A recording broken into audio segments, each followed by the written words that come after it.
From the green agenda point of view, do you feel that it's increased an appetite towards more renewable living?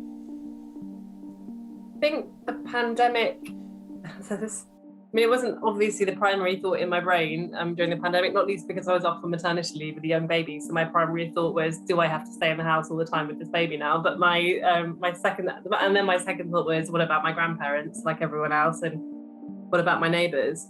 But somewhere in that moment where they locked us down, there was also the whole of the climate change movement, I think, going, oh, right, so we can do radical economic shifts when there's a risk to public health. It's just, we struggle to capture that risk with climate change because it's, long duration, feels far off, and therefore explain to the public why immediate action is necessary.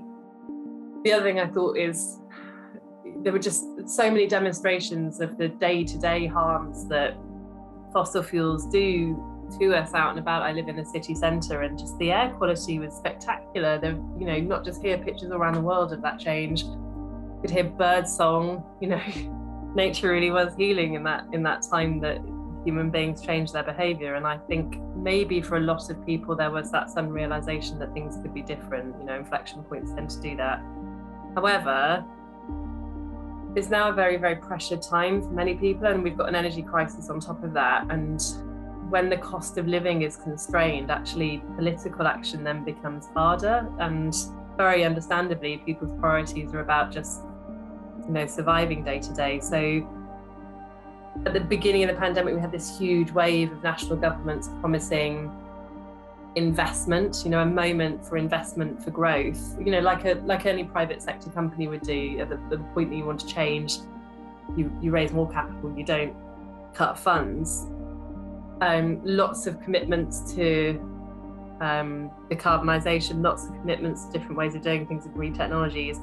When you actually add up the commitments and the economic policies of national governments coming out of the pandemic in terms of recovery packages, more of the money has gone to fossil fuels than to the low carbon economy. So more of the money has gone to industries that government feel can be powered up right now, scaled up right now. And that's not just in developing markets, that's in our markets too. And I'm struck that in the UK, the Chancellor is pursuing what looks like an economic strategy that's more towards austerity than it is towards the kind of intervention he was advocating at the start of the pandemic. So, do I feel optimistic?